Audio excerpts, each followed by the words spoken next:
This is not a conventional meditation where you can do that by yourself easily, by using a meditation method and focusing the mind and then becoming still.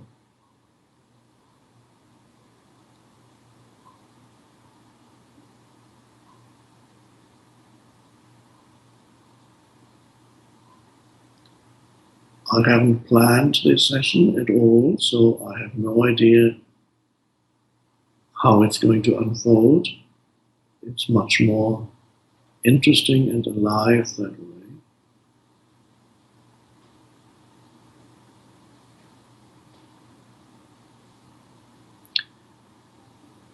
I'd like to mention for those of you who are new to this,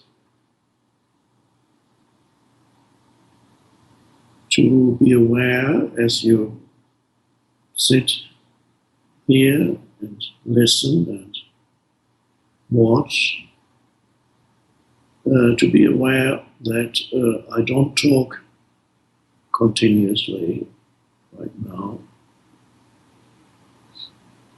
There are short gaps in between words or sentences. And as part of our meditation,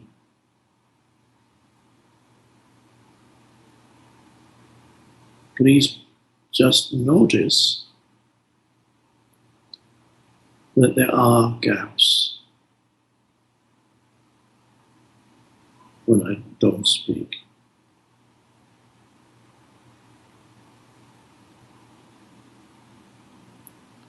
Notice means pay attention. Just note, oh.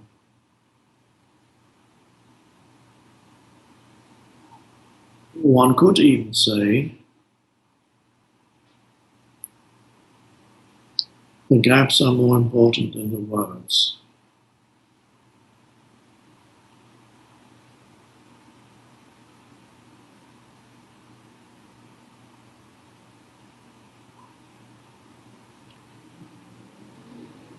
You need a certain alertness to notice the gaps.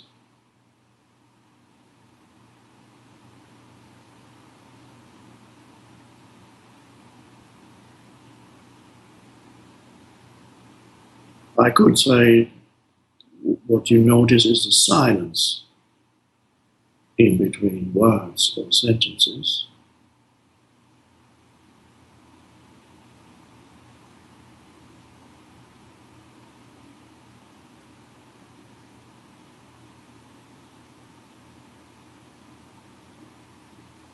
And to the mind, the thinking mind, that is something silly and absurd.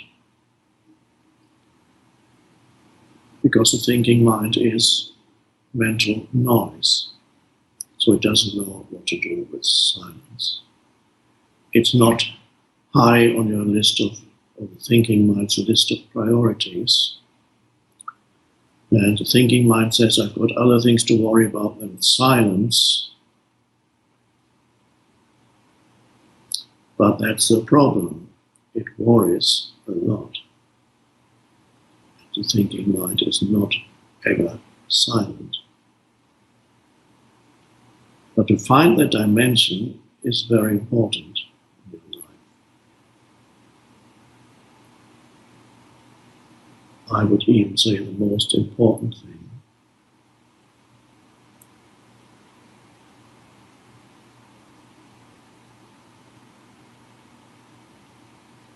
Now, what happens inside you when you notice the silence between words, the gap?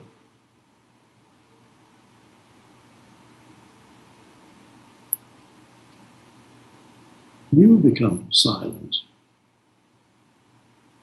When you notice that there's a silence, a silent space, like now,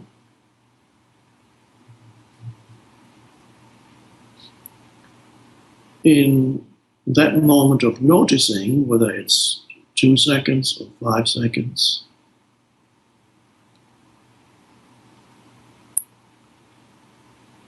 in that moment of noticing, you're not thinking, but you are conscious.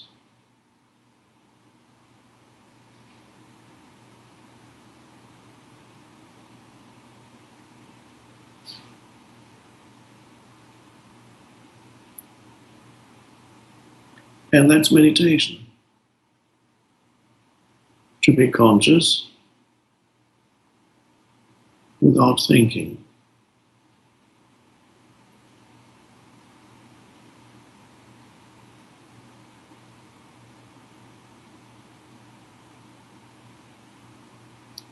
In addition to noticing the silent gaps,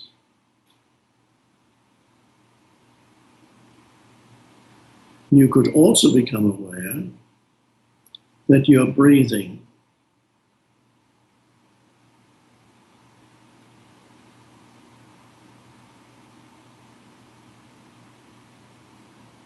The breath flows in and out.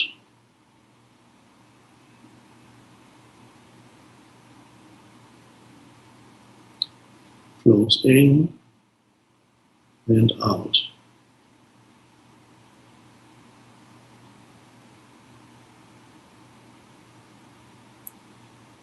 So it may help you to be aware not only of the silent space or spaces, but really it's only ever one space because there's only the present moment. To be aware of the one space, the gap between words.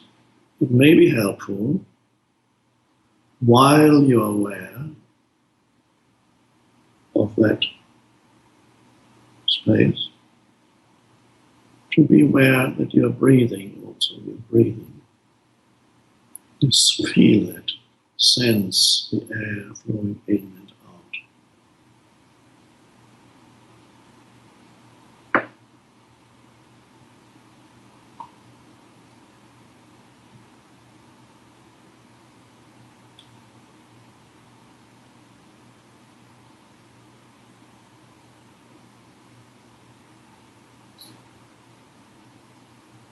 So there's a knowing in the background that's not thinking, a conscious presence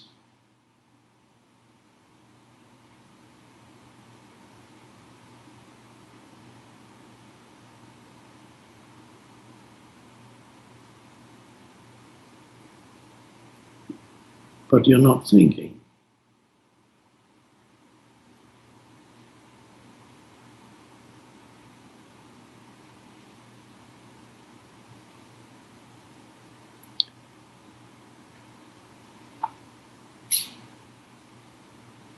It's vitally important to be able to access that dimension, not just when you sit and say, okay, now for the next 10 minutes, 15 minutes, half an hour, 1 hour, I'm going to do my meditation. That's fine, can be very helpful. But it's more important to access that dimension in everyday life.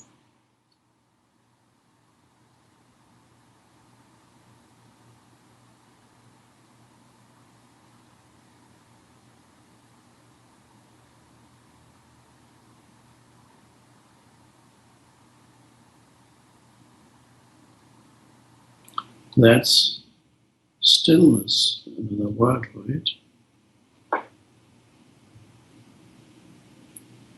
And in that stillness, you are there, but not the historical you, the person that thinks about his or her problems and fears and desires and the past and the future. That's all connected with the stream of thinking. Me and my life. Think about that. Who I am as defined by thinking.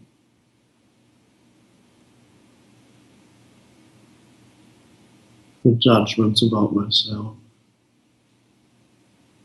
things I'm proud of, things I'm ashamed of, things I regret, things I'm anxious about that might happen. All that usually gives you your sense of who you are.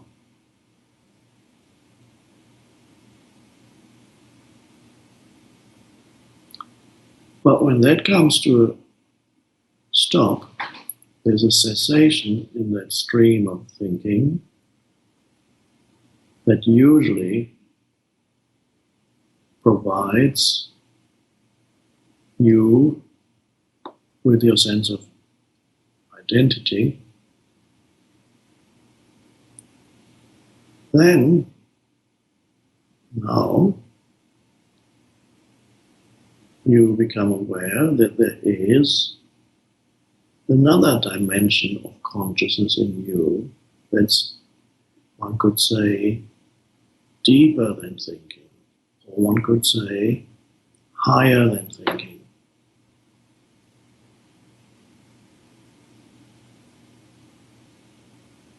Awareness, presence, stillness, spaciousness.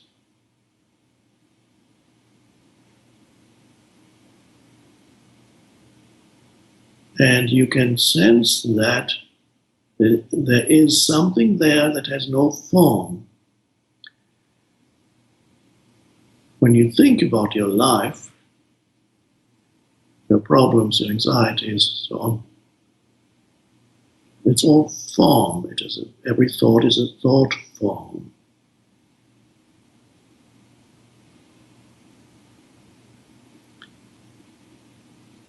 And yet there's another dimension in you that most people don't know about, that is formless.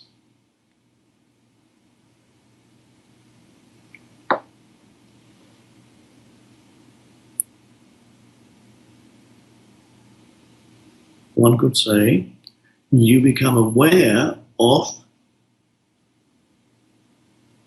your being, your beingness, your presence.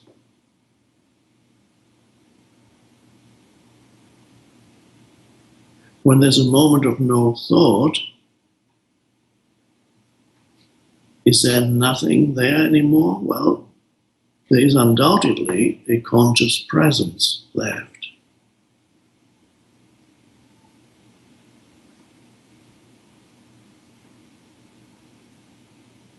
The light of consciousness.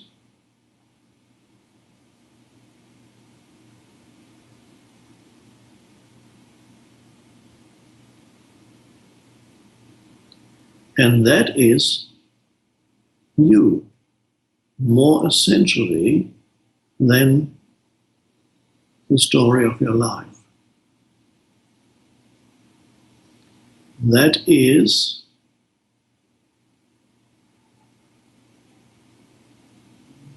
the universe of which you are an intrinsic part.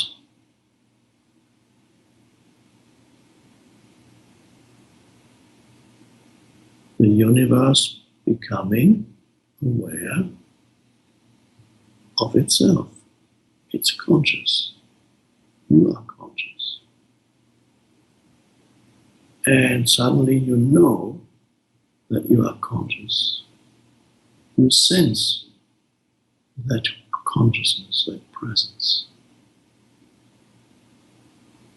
that underlies everything. All the thinking couldn't happen if you were not conscious. You couldn't have any emotions if you were not conscious. You couldn't have any sense perceptions if you were not conscious. It underlies everything. It's the foundation for everything.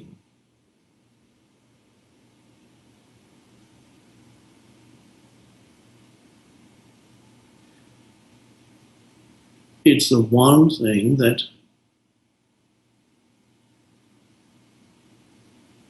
is totally beyond any doubt.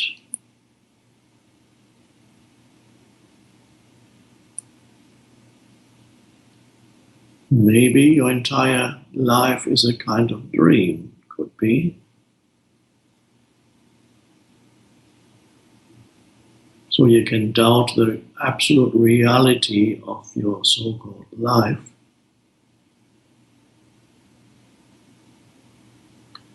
What you cannot doubt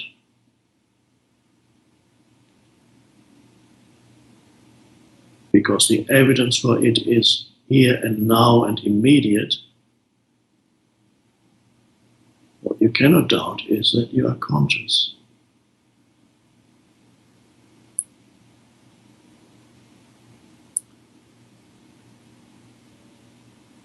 The essence of who you are is that presence, that consciousness.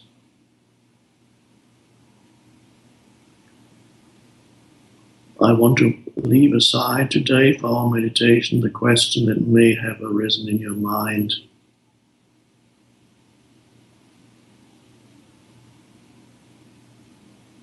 Whether the brain, the physical brain, produces consciousness.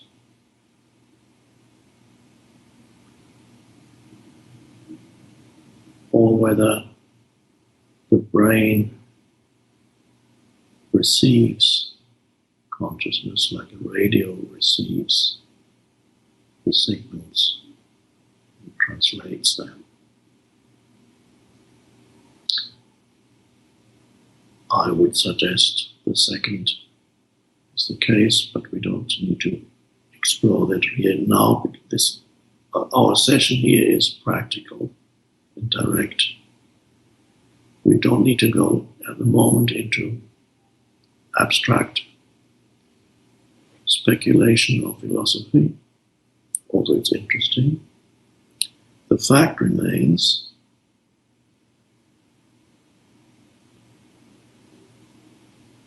that that presence that's there is the essence of who you are. Most people are not aware of their own presence.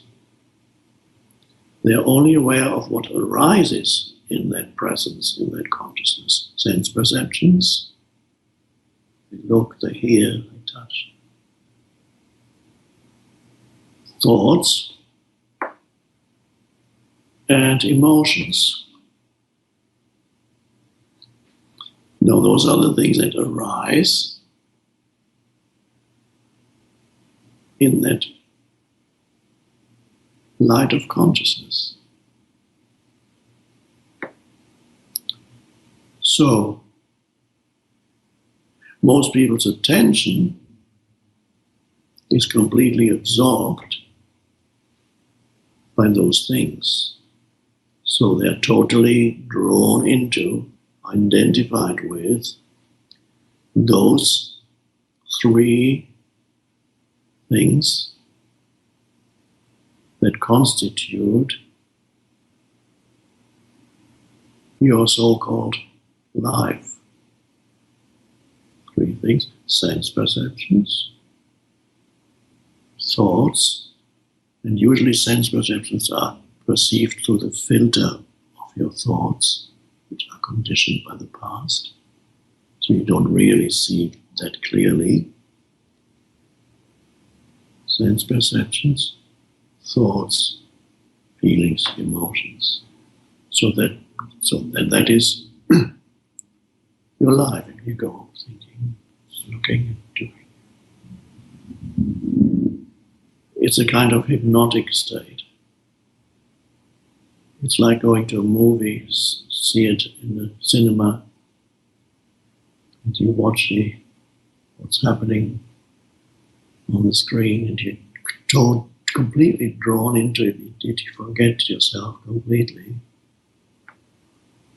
Identify with the characters or with one of the characters. And that's how most people live. They live in that, oh dear.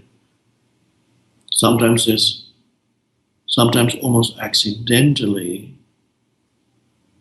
moments arise when thinking subsides and they go. Then they perceive, but they're not burdened by sense perceptions. Sometimes spontaneously, that spaciousness or stillness or presence can arise.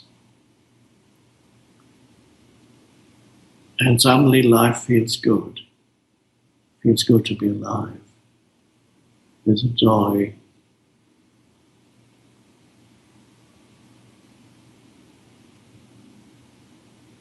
An intensified sense of aliveness.